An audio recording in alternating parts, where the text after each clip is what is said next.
Hi guys, ನಮಸ್ತೆ. Tech news episode 1067ಗೆ ಎಲ್ಲರಿಗೂ ಕೂಡ ಸ್ವಾಗತ.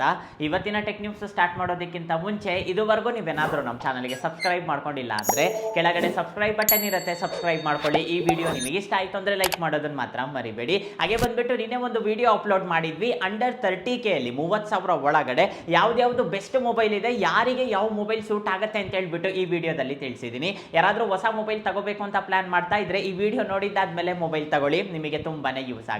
ಈ ವಿಡಿಯೋನ ನೀವೇನಾದ್ರೂ ನೋಡಿಲ್ಲ ಅಂದ್ರೆ ಡಿಸ್ಕ್ರಿಪ್ಷನ್ ಅಲ್ಲಿ ಈ ವಿಡಿಯೋ ಲಿಂಕ್ ಕೊಟ್ಟಿರ್ತೀನಿ, ಅಲ್ಲಿಂದ ನೀವು ಈ ವಿಡಿಯೋ ಆದ್ರೆ ನೋಡಬಹುದು.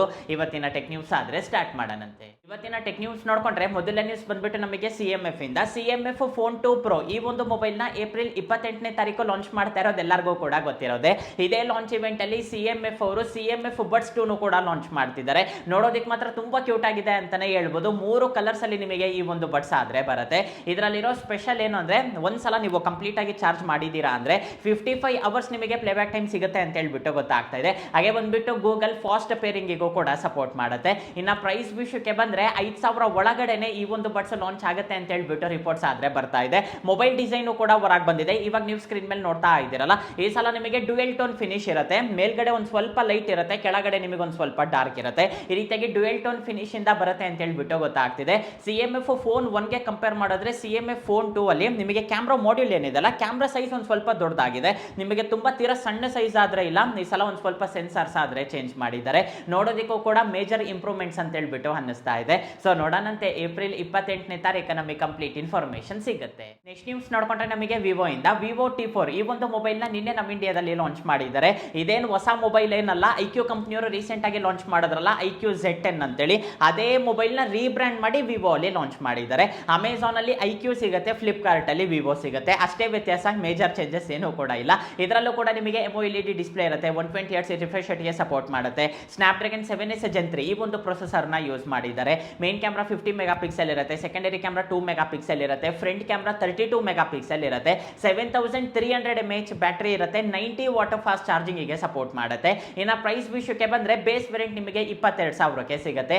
ನೀವು IQ ಮೊಬೈಲ್ ತಗೊಂಡ್ರು ಕೂಡ ಈ ಪ್ರೈಸಿಗೆ ಸಿಗುತ್ತೆ, ವಿವೋ ಅಲ್ಲಿ ತಗೊಂಡ್ರು ಕೂಡ ಇದೇ ಪ್ರೈಸಿಗೆ ಸಿಗುತ್ತೆ. ಆದ್ರೆ ತುಂಬಾ ಜನರಿಗೆ IQ ಅಂದ್ರೆ ಎದುರ್ಕೊಂತಾ ಇರ್ತಾರೆ, ವಿವೋ ಬ್ರ್ಯಾಂಡ್ ಇತ್ತು ಅಂದ್ರೆ ಬೇಗ ಪರ್ಚೇಸ್ ಮಾಡ್ತಾರೆ. ಅದಕ್ಕೋಸ್ಕರ ವಿವೋ ಬ್ರ್ಯಾಂಡ್ ಅಲ್ಲೂ ಕೂಡ ಈ ಒಂದು ಮೊಬೈಲ್ ನ ಲಾಂಚ್ ಮಾಡಿದ್ದಾರೆ. ಒಳ್ಳೆ ಮೊಬೈಲ್, ಆ ಒಂದು ಪ್ರೈಸ್ ರೇಂಜ್ ಗೆ ಆರಾಮಾಗಿ ಕನ್ಸಿಡರ್ ಮಾಡಬಹುದು. ಯಾರಾದ್ರೂ ತಗೋಬೇಕು ಅಂತ ಪ್ಲಾನ್ ಮಾಡ್ತಾ ಇದ್ರೆ ನಿಮಗೆ ಯಾವ ಬ್ರ್ಯಾಂಡ್ ಇರಬೇಕೋ ಆ ಒಂದು ಮೊಬೈಲ್ ಆದ್ರೆ ತಗೊಳ್ಳಿ. ನೆಕ್ಸ್ಟ್ ನ್ಯೂಸ್ ನೋಡ್ಕೊಂಡ್ರೆ ನಮಗೆ ಸ್ಯಾಮ್ಸಂಗ್ ಇಂದ. ಸ್ಯಾಮ್ಸಂಗ್ ಮೊಬೈಲ್ಸ್ ಗೆ ಮತ್ತೆ ಸಮಸ್ಯೆಗಳಾದ್ರೆ ಸ್ಟಾರ್ಟ್ ಆಗಿದೆ, ಗ್ರೀನ್ ಲೈನ್ ಇಶ್ಯೂ ಸ್ಟಾರ್ಟ್ ಆಗಿದೆ. ರೀಸನ್ ಗೊತ್ತಿಲ್ಲ. ಸ್ಯಾಮ್ಸಂಗ್ ಅಲ್ಲಿ ನಮಗೆ S ಸೀರೀಸ್ ಏನಿರುತ್ತಲ್ಲ, ಫ್ಲಾಗ್ಶಿಪ್ ಮೊಬೈಲ್ಸ್, ಅದರಲ್ಲಿ ಈ ಒಂದು ಇಶ್ಯೂ ಸ್ಟಾರ್ಟ್ ಆಗಿದೆ ಅಂತಾನೆ ಹೇಳ್ಬೋದು. ತುಂಬಾ ಜನ ಯೂಸರ್ಸ್ ಕಂಪನಿಗೆ ರಿಪೋರ್ಟ್ ಮಾಡ್ತಿದ್ದಾರೆ, ಸಡನ್ ಆಗಿ ಈ ರೀತಿಯಾಗಿ ಗ್ರೀನ್ ಲೈನ್ ಬರ್ತಿದೆ ಅಂತೇಳಿ. ಇವಾಗ ಸ್ಯಾಮ್ಸಂಗ್ ಅವರು ರಿಯಾಕ್ಟ್ ಆಗಿದ್ದಾರೆ. ಯಾವುದೇ ರೀತಿ ಚಿಂತೆ ಮಾಡೋ ಅವಶ್ಯಕತೆ ಆದ್ರೆ ಇಲ್ಲ, ಜಸ್ಟ್ ನೀವು ಸ್ಯಾಮ್ಸಂಗ್ ಸರ್ವಿಸ್ ಸೆಂಟರ್ಗೆ ಹೋಗಿ ಅವರೇ ನಿಮಗೆ ಫ್ರೀ ಆಗಿ ಡಿಸ್ಪ್ಲೇ ಹಾಕೊಡ್ತಾರೆ ಅಂತ ಹೇಳ್ಬಿಟ್ಟು ಹೇಳ್ತಿದ್ದಾರೆ. ಲೈಟ್ ಆಗಿ ನೀವು ನಾಮಿನಲ್ ಚಾರ್ಜಸ್ ಆದ್ರೆ ಕೊಡಬೇಕಾಗುತ್ತೆ, ಅಂದ್ರೆ ಸರ್ವಿಸ್ ಚಾರ್ಜ್ ಏನಿರುತ್ತಲ್ಲ ಅದೊಂದು ನೀವು ಪೇ ಮಾಡಿದೀರಾ ಅಂದ್ರೆ ಸಾಕು, ಫ್ರೀ ಆಗೇನೆ ನಾವು ಡಿಸ್ಪ್ಲೇ ಹಾಕೊಡ್ತೀವಿ ಅಂತ ಹೇಳ್ಬಿಟ್ಟು ಸ್ಯಾಮ್ಸಂಗ್ ಅವರು ಹೇಳ್ತಿದ್ದಾರೆ. ನಿಮ್ಮಲ್ಲಿ ಯಾರಿಗಾದ್ರೂ ಈ ಒಂದು ಇಶ್ಯೂ ಬಂದು ಈ ರೀತಿಯಾಗಿ ಗ್ರೀನ್ ಲೈನ್ ಏನಾದರೂ ಬಂದಿತ್ತು ಅಂದ್ರೆ ಎದುರ್ಕೊಳ್ಳೋದಕ್ಕಾದ್ರೆ ಹೋಗಬೇಡಿ, ಸ್ಯಾಮ್ಸಂಗ್ ಸರ್ವಿಸ್ ಸೆಂಟರ್ಗೆ ಹೋಗಿ ಅಲ್ಲಿ ನಿಮಗೆ ಫ್ರೀ ಆಗಿ ಈ ಒಂದು ಡಿಸ್ಪ್ಲೇ ಹಾಕೊಡ್ತಾರೆ. ರಿಪೋರ್ಟ್ಸ್ ಪ್ರಕಾರ ನೋಡ್ಕೊಂಡ್ರೆ ಸೆಪ್ಟೆಂಬರ್ 30ನೇ ತಾರೀಕುವರೆಗೂ ಈ ಒಂದು ಆಫರ್ ಇರುತ್ತೆ ಅಂತ ಹೇಳ್ಬಿಟ್ಟು ಗೊತ್ತಾಗ್ತಿದೆ. ಅದಾದ್ಮೇಲೆ ಏನಾದರೂ ಗ್ರೀನ್ ಲೈನ್ ಬಂತು ಅಂದ್ರೆ ಮತ್ತೆ ನಿಮ್ ದುಡ್ಡಲ್ಲೇ ಡಿಸ್ಪ್ಲೇ ಹಾಕ್ಸ್ಕೋಬೇಕಾಗತ್ತೆ. ನಿಮ್ಮಲ್ಲಿ ಯಾರಿಗಾದ್ರೂ ಈ ರೀತಿಯಾಗಿ ಗ್ರೀನ್ ಲೈನ್ ಇತ್ತು ಅಂದ್ರೆ ನೆಗ್ಲೆಕ್ಟ್ ಮಾಡೋದಕ್ಕಾದ್ರೆ ಹೋಗ್ಬೇಡಿ, ಹೋಗ್ಬಿಟ್ಟು ಫ್ರೀ ಆಗಿ ಒಂದು ಹೊಸ ಡಿಸ್ಪ್ಲೇ ಆದ್ರೆ ಹಾಕಿಸ್ಕೊಳ್ಳಿ. ನ್ಯೂಸ್ ನೋಡ್ಕೊಂಡ್ರೆ ನಮಗೆ ಕಿಯಾ ಇಂದ. ಕಿಯಾ ಕಾರ್ಸ್ ಬಗ್ಗೆ ನಾನು ಸಪರೇಟ್ ಆಗಿ ಹೇಳ್ಬೇಕಾಗಿಲ್ಲ, ನಿಮ್ಗೆಲ್ಲರಿಗೂ ಕೂಡ ಗೊತ್ತಿರೋದೆ, ಫೇಮಸ್ ಕಾರ್ಸ್ ಅಂತಾನೆ ಹೇಳ್ಬೋದು. ನಮ್ಮ ಇಂಡಿಯಾದಲ್ಲೂ ಕೂಡ ಮ್ಯಾನುಫ್ಯಾಕ್ಚರಿಂಗ್ ಯೂನಿಟ್ ಆದ್ರೆ ಇದೆ, ತುಂಬಾ ದೊಡ್ಡ ಪ್ಲಾಂಟ್ ಆದ್ರೆ ಇಟ್ಟಿದ್ದಾರೆ. ಪೆನುಗೊಂಡದಲ್ಲಾದ್ರೆ ಇಟ್ಟಿದ್ದಾರೆ, ಪೆನುಗೊಂಡ ಪ್ಲಾಂಟ್ ಅಂತ ಹೇಳ್ಬಿಟ್ಟು ಕರೀತಾರೆ. ಆಂಧ್ರದಲ್ಲಾದ್ರೆ ಬರುತ್ತೆ, ತುಂಬಾ ದೊಡ್ಡ ಪ್ಲಾಂಟ್ ಅಂತಾನೆ ಹೇಳ್ಬೋದು. ಪ್ರತಿಯೊಂದು ಕಾರು ಕೂಡ ಇಲ್ಲೇ ನಮಗೆ ಮ್ಯಾನುಫ್ಯಾಕ್ಚರ್ ಆದ್ರೆ ಆಗುತ್ತೆ. ರೀಸೆಂಟ್ ಆಗಿ ಒಂದು ನ್ಯೂಸ್ ಹೊರಗೆ ಬಂದಿದೆ. ಈ ನ್ಯೂಸ್ ಕೇಳಿದಾದ್ಮೇಲೆ ನಿಜವಾಗ್ಲೂ ತುಂಬಾ ಬೇಜಾರಾಯ್ತು ಅಂತಾನೆ ಹೇಳ್ಬೋದು. ರೀಸನ್ ಏನು ಅಂದ್ರೆ ಅಷ್ಟು ದೊಡ್ಡ ಪ್ಲಾಂಟ್, ಆ ಪ್ಲಾಂಟ್ ಅಲ್ಲಿ ಏನಾಗಿದೆ ಅಂದ್ರೆ ಲಾಸ್ಟ್ 1-2 ಇಯರ್ಸ್ ಅಲ್ಲಿ ನೋಡ್ಕೊಂಡ್ರೆ ಹತ್ತತ್ರ 900 ಇಂಜಿನ್ಸ್ ಕಳ್ತನ ಆಗಿದೆ, 900 ಕಾರ್ ಇಂಜಿನ್ಸ್ ಕಳ್ತನ ಆಗಿದೆ. ಇಮ್ಯಾಜಿನ್ ಮಾಡ್ಕೊಳ್ಳಿ, ಏನೋ 1 ಇಂಜಿನ್ 2 ಇಂಜಿನ್ 3 ಇಂಜಿನ್ ಅಂದ್ರೆ ಏನೋ ಅನ್ಕೋಬಹುದು, ಹತ್ತತ್ರ 900 ಇಂಜಿನ್ಸ್ ಕಳ್ತನ ಆಗಿದೆ ಅಂತ ಹೇಳ್ಬಿಟ್ಟು ಇಬ್ಬರು ಆದ್ರೆ ಹೇಳಿದ್ದಾರೆ. ಆ ಕಂಪ್ನಿಯವ್ರು ಏನ್ ಹೇಳ್ತಿದ್ದಾರೆ ಅಂದ್ರೆ ಫಸ್ಟ್ ಇಂದನೂ ಕೂಡ ನಮಗೆ ಗೊತ್ತಾಗ್ತಾ ಇತ್ತು ಈ ರೀತಿಯಾಗಿ ಇಂಜಿನ್ಸ್ ಮಿಸ್ ಆಗ್ತಿದೆ ಅಂತೇಳಿ. ಏನೋ ಬಿಡು, ಇವಾಗ ಹೊರಗೆ ಹೋಗ್ಬಿಟ್ಟು ನಾವು ಕಂಪ್ಲೇಂಟ್ ಕೊಟ್ಟಿದ್ದೀವಿ ಅಂದ್ರೆ ಬ್ರ್ಯಾಂಡಿಗಿರೋ ವ್ಯಾಲ್ಯೂ ಕಮ್ಮಿ ಆಗುತ್ತೆ, ಮತ್ತೆ ಬೇರೆಯವರು ಅವರು ಬೇರೆ ತರ ಮಾತಾಡ್ತಾರೆ ಅಂತ ನಾವೇ ಸುಮ್ಮನೆ ಆಗಿದ್ವಿ. ಆದ್ರೆ ರೀಸೆಂಟ್ ಡೇಸ್ ಅಲ್ಲಿ ಮತ್ತೆ ನಾವು ಕಂಪ್ಲೀಟ್ ಆಗಿ ಕ್ಯಾಲ್ಕುಲೇಟ್ ಮಾಡಿ ನೋಡಿದಾಗ ಹತ್ತತ್ರ 900 ಇಂಚಿನ್ಸ್ ಮಿಸ್ ಆಗಿದೆ ಅಂತ ಹೇಳ್ಬಿಟ್ಟು ನಮಗಾದ್ರೆ ಗೊತ್ತಾಗಿದೆ. ಅದಕ್ಕೋಸ್ಕರ ಇವಾಗ ಕಂಪ್ಲೇಂಟ್ ರೈಸ್ ಮಾಡಿದೀವಿ. ಅವರು ಕೂಡ ಇನ್ವೆಸ್ಟಿಗೇಷನ್ ಮಾಡ್ತಿದ್ದಾರೆ ಅಂತ ಹೇಳ್ಬಿಟ್ಟು ಕಿಯಾ ಕಂಪ್ನಿಯವರು ಹೇಳಿದ್ದಾರೆ. ನಿಜವಾಗ್ಲೂ ಈ ತರ ನ್ಯೂಸ್ ಕೇಳಿದಾಗ ತುಂಬಾನೇ ಬೇಜಾರಾಗುತ್ತೆ. ಇವೆಲ್ಲನೂ ಕೂಡ ಅದರ್ ಕಂಟ್ರೀಸ್, ಬೇರೆ ಕಂಟ್ರೀಸ್ ಕಾರ್ಸ್ ಪಾಪ ನಮ್ಮ ಇಂಡಿಯಾದಲ್ಲಿ ಬಂದು ಪ್ಲಾಂಟ್ ಇಟ್ಟು ಇಲ್ಲಿನೂ ಕೂಡ ತುಂಬಾ ಜನರಿಗೆ ಕೆಲಸ ಸಿಗುತ್ತೆ. ಅದ್ರ ಜೊತೆಗೆ ಕಾರ್ಸು ಕೂಡ ಬೇಗ ಡೆಲಿವರಿ ಮಾಡ್ಬೋದು ಅಂತ ಹೇಳ್ಬಿಟ್ಟು ಎಷ್ಟೋ ಕೋಟಿ ಇಟ್ಬಿಟ್ಟು ನೀವೊಂದು ಪ್ಲಾಂಟ್ಸ್ ಆದ್ರೆ ಹೇಳ್ತಾರೆ. ಆದ್ರೆ ಇಲ್ಲಿ ನೋಡಿದ್ರೆ ಒಂದ್ ಸ್ವಲ್ಪ ಜನ ದುಡ್ಡಿಗೆ ಆಸೆ ಪಟ್ಟು ಒಳಗಿರೋ ಇಂಜಿನ್ಸ್ ನೇ ಸೇಲ್ ಮಾಡ್ತಿದ್ದಾರೆ, ಕಳ್ತನ ಮಾಡ್ಬಿಟ್ಟು ಹೊರಗಡೆ ಆದ್ರೆ ಸೇಲ್ ಮಾಡ್ತಿದ್ದಾರೆ.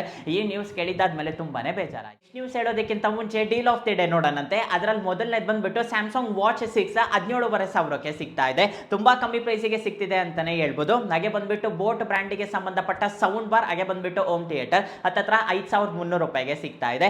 ಬೋಟ್ ಬ್ರ್ಯಾಂಡಿಗೆ ಸಂಬಂಧಪಟ್ಟ ಬಡ್ಸ್ ನಿಮಗೆ 800 ರೂಪಾಯಿಗೆ ಸಿಗ್ತಾ ಇದೆ. ಮೂರು ಕೂಡ ನಿಮಗೆ ಲೋಯೆಸ್ಟ್ ಪ್ರೈಸ್ ಅಲ್ಲಿ ಸಿಗ್ತಾ ಇದೆ. ಈ ಒಂದು ಆಫರ್ಸ್ ನ ನೀವು ಮಿಸ್ ಮಾಡ್ಕೋಬಾರ್ದು ಅಂದ್ರೆ ನಮ್ಮ ಟೆಲಿಗ್ರಾಮ್ ಚಾನಲ್ ಅಲ್ಲಿ ಜಾಯಿನ್ ಆಗಿ. ಈ ತರ ಡೀಲ್ಸ್ ಎಷ್ಟೋ ಇರುತ್ತೆ, ಕಂಪ್ಲೀಟ್ ಆಗಿ ಅಪ್ಡೇಟ್ ಮಾಡ್ತಾನೆ ಇರ್ತೀವಿ.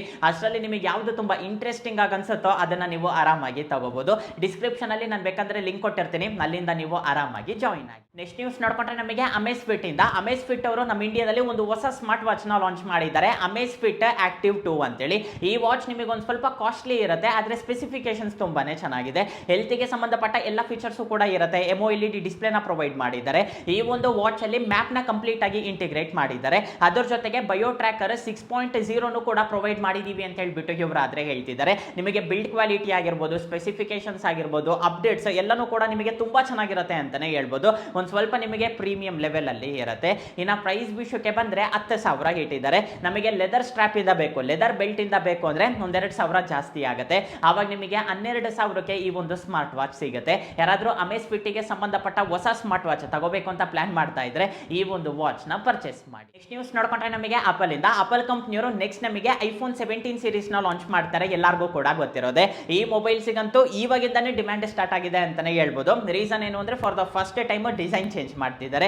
ಇವಾಗ ಬ್ಯಾಕ್ ಕೇಸಸ್ ಆದ್ರೆ ಹೊರಗೆ ಬಂದಿದೆ. ಇವಾಗ ನೀವು ಸ್ಕ್ರೀನ್ ಮೇಲೆ ನೋಡ್ತಾ ಇದ್ದೀರಲ್ಲ, ಐಫೋನ್ 17 Pro ನೋಡೋದಕ್ಕೆ ನಿಮಗೆ ಈ ರೀತಿಯಾಗಿ ಇರುತ್ತೆ. ನನಗೇನೋ ಡಿಸೈನ್ ಅಷ್ಟು ಲೈಕ್ ಅನ್ನಿಸ್ಲಿಲ್ಲ, ಯಾಕೆಂದ್ರೆ ಪೋಕೋ ಮೊಬೈಲ್ ಗೊತ್ತಲ್ಲ, ಪೋಕೋ ಮೊಬೈಲ್ ಅಲ್ಲೂ ಕೂಡ ಇದೇ ರೀತಿ ಇರುತ್ತೆ. ಅಂದ್ರೆ ಒಂದು ಬಜೆಟ್ ಮೊಬೈಲ್ ನೋಡ್ದಂಗಿದೆ ಆಗ್ಲಿ, ಐಫೋನ್ ನೋಡ್ದಂಗ ಆದ್ರೆ ಇಲ್ಲ. ಇನ್ನ ಡಿಸೈನ್ ಅಲ್ಲಿ ಇನ್ನ ಒಂದು ಸ್ವಲ್ಪ ಇಂಪ್ರೂವ್ಮೆಂಟ್ಸ್ ಮಾಡಿದಿದ್ರೆ ತುಂಬಾನೇ ಚೆನ್ನಾಗಿರ್ತಿತ್ತು. ಈ ಡಿಸೈನ್ ನೋಡೋದಕ್ಕೆ ಈ ರೀತಿಯಾಗಿದೆ, ರಿಯಲ್ ಆಗಿ ಬಂದಾಗ ಯಾವ ರೀತಿ ಇರುತ್ತೆ ಅಂತ ಹೇಳ್ಬಿಟ್ಟು ಗೊತ್ತಿಲ್ಲ. ಇವಾಗ ಬ್ಯಾಕ್ ಕೇಸಸ್ ಆದ್ರೆ ಹೊರಗೆ ಬಂದಿದೆ. ಒಂದ್ ಸ್ವಲ್ಪ ಜನರಿಗೆ ಈ ಒಂದು ಡಿಸೈನ್ ಇಷ್ಟ ಆಗ್ಬೋದು, ಇನ್ನ ಒಂದ್ ಸ್ವಲ್ಪ ಜನರಿಗೆ ಇಷ್ಟ ಆಗದೇನು ಕೂಡ ಇರ್ಬೋದು. ನನಗಂತೂ ಅಷ್ಟು ಲೈಕ್ ಆಗ್ಲಿಲ್ಲ. ಈ ಡಿಸೈನ್ ನೋಡಿದ್ದಾದ್ಮೇಲೆ ನಿಮ್ ಒಪಿನಿಯನ್ ಏನು ಅಂತ ಹೇಳ್ಬಿಟ್ಟು ನನಗೊಂದ್ಸಲ ತಿಳಿಸಿ. ಆದ್ರೆ ಮೇಜರ್ ಇಂಪ್ರೂವ್ಮೆಂಟ್ಸ್ ಅಂತೂ ಮಾಡ್ತಿದ್ದಾರೆ. ನಿಮಗೆ iOS 19 ಅಪ್ಡೇಟ್ ಏನಿರುತ್ತಲ್ಲ, ಕಂಪ್ಲೀಟ್ಲಿ ಚೇಂಜ್ ಅಂತಾನೆ ಹೇಳ್ಬೋದು. For the first time iOS update ಅಲ್ಲಿ ಇಷ್ಟೊಂದು ಚೇಂಜಸ್ ಮಾಡ್ತಿರೋದು. ಅಲ್ಲಿ ನೀವು ಇಂಪ್ರೂವ್ಮೆಂಟ್ಸ್ ನೋಡ್ತೀರಾ. ಕ್ಯಾಮ್ರಾಸ್ ನಿಮಗೆ ಕಂಪ್ಲೀಟ್ಲಿ ಚೇಂಜ್ ಆಗುತ್ತೆ. ಫ್ರಂಟ್ ಕ್ಯಾಮ್ರಾ ಈ ಸಲ 24 ಮೆಗಾ ಪಿಕ್ಸೆಲ್ ಇರುತ್ತೆ. ಈ ರೀತಿಯಾಗಿ ಹೇಳ್ಕೊಂತ ಹೋದ್ರೆ ಸ್ಪೆಸಿಫಿಕೇಶನ್ ವೈಸ್ ನಿಮಗೆ ಮೇಜರ್ ಆಗಿನೇ ಚೇಂಜಸ್ ಇರುತ್ತೆ. ಆದ್ರೆ ಡಿಸೈನ್ ಹೆಂಗೋ ಚೇಂಜ್ ಮಾಡಿದ್ದಾರೆ. ಇನ್ನ ಒಂದ್ ಸ್ವಲ್ಪ ಚೆನ್ನಾಗಿ ಡಿಸೈನ್ ಚೇಂಜ್ ಮಾಡಿದಿದ್ರೆ ಇನ್ನ ಚೆನ್ನಾಗಿರ್ತಿತ್ತು. ಈ ಡಿಸೈನ್ ಏನೋ ಅಷ್ಟು ಲೈಕ್ ಆಗ್ಲಿಲ್ಲ. ನಿಮಗೆ ಈ ಡಿಸೈನ್ ಯಾವ ರೀತಿ ಅನ್ನಿಸ್ತು ಅಂತ ಹೇಳ್ಬಿಟ್ಟು ನನಗೆ ಕಾಮೆಂಟ್ ಸೆಕ್ಷನ್ ಅಲ್ಲಿ ತಿಳಿಸಿ. ನೆಕ್ಸ್ಟ್ ನ್ಯೂಸ್ ನೋಡ್ಕೊಂಡ್ರೆ ನಮಗೆ ಓಪೋ ಇಂದ. ಓಪೋ ಕಂಪ್ನಿಯವರು ನಮ್ಮ ಇಂಡಿಯಾದಲ್ಲಿ ಓಪೋ K13 ಈ ಒಂದು ಮೊಬೈಲ್ ನ ಲಾಂಚ್ ಮಾಡಿದ್ದಾರೆ. ಈ ಮೊಬೈಲ್ ಸ್ಪೆಸಿಫಿಕೇಶನ್ಸ್ ನೋಡೋದಾದ್ರೆ MOLED ಡಿಸ್ಪ್ಲೇ ಇರುತ್ತೆ, 120 Hz ರಿಫ್ರೆಶ್ ರೇಟ್ ಗೆ ಸಪೋರ್ಟ್ ಮಾಡುತ್ತೆ. ಸ್ನ್ಯಾಪ್ಡ್ರ್ಯಾಗನ್ 6 Gen 4 ಈ ಒಂದು ಪ್ರೊಸೆಸರ್ ನ ಯೂಸ್ ಮಾಡಿದ್ದಾರೆ. ಮೇನ್ ಕ್ಯಾಮ್ರಾ 50 ಮೆಗಾ ಪಿಕ್ಸೆಲ್ ಇರುತ್ತೆ, ಸೆಕೆಂಡರಿ ಕ್ಯಾಮ್ರಾ 2 ಮೆಗಾ ಪಿಕ್ಸೆಲ್ ಇರುತ್ತೆ, ಫ್ರಂಟ್ ಕ್ಯಾಮ್ರಾ 16 ಮೆಗಾ ಪಿಕ್ಸೆಲ್ ಇರುತ್ತೆ, 7000 mAh ಬ್ಯಾಟರಿ ಇರುತ್ತೆ, 80 ವಾಟ್ ಫಾಸ್ಟ್ ಚಾರ್ಜಿಂಗ್ ಗೆ ಸಪೋರ್ಟ್ ಮಾಡುತ್ತೆ. ಇನ್ನ ಪ್ರೈಸ್ ವಿಷಯಕ್ಕೆ ಬಂದ್ರೆ 18,000 ಇಟ್ಟಿದ್ದಾರೆ. 18,000ಕ್ಕೆ ಈ ಒಂದು ಮೊಬೈಲ್ ನ ತಗೋಬಹುದಾ ಅಂದ್ರೆ ಸ್ಪೆಸಿಫಿಕೇಶನ್ ವೈಸ್ ಓಕೆ ಅಂತಾನೆ ಹೇಳ್ತೀನಿ. ತೀರಾ ಸೂಪರ್ ಡೂಪರ್ ಆಗಿದೆ ಅಂತ ಹೇಳ್ಬಿಟ್ಟು ಹೇಳ್ತಾ ಇಲ್ಲ. ಓಪೋ ಬ್ರ್ಯಾಂಡ್ ಅಲ್ಲಿ ನಮಗೆ ಅಪ್ಡೇಟ್ಸ್ ಕರೆಕ್ಟ್ ಆಗಿರಬೇಕು, ಬ್ರ್ಯಾಂಡ್ ಚೆನ್ನಾಗಿರಬೇಕು ಅಂದ್ರೆ ಈ ಮೊಬೈಲ್ ನೀವು ಕನ್ಸಿಡರ್ ಮಾಡಬಹುದು. 18,000ಕ್ಕೆ ಬೇಕಂದ್ರೆ ನೀವು ಈ ಒಂದು ಮೊಬೈಲ್ ನ ಪರ್ಚೇಸ್ ಮಾಡಿ. ಸೊ ಇಷ್ಟೇ ಗೈಸ್, ಇವತ್ತು ನನಗೆ ಇಂಟ್ರೆಸ್ಟಿಂಗ್ ಅನ್ಸಿರೋ ಟೆಕ್ ನ್ಯೂಸ್ ಆದ್ರೆ ಈ ವಿಡಿಯೋ ನಿಮಗೆ ಇಷ್ಟ ಆಯ್ತು ಅನ್ಕೊಂತೀನಿ. ಈ ವಿಡಿಯೋ ನಿಮಗೆ ಇಷ್ಟ ಆಗಿದ್ರೆ ಲೈಕ್ ಮಾಡಿ, ಶೇರ್ ಮಾಡಿ. ಹಾಗೆ ಕೆಳಗಡೆ ಸಬ್ಸ್ಕ್ರೈಬ್ ಬಟನ್ ಇರುತ್ತೆ, ಸಬ್ಸ್ಕ್ರೈಬ್ ಮಾಡ್ಕೊಳೋದನ್ನ ಮಾತ್ರ ಮರಿಬೇಡಿ. ನೆಕ್ಸ್ಟ್ ವಿಡಿಯೋದಲ್ಲಿ ಮೀಟ್ ಆಗೋಣಂತೆ. ಅಲ್ಲಿವರೆಗೂ ಬಾಯ್ ಬಾಯ್.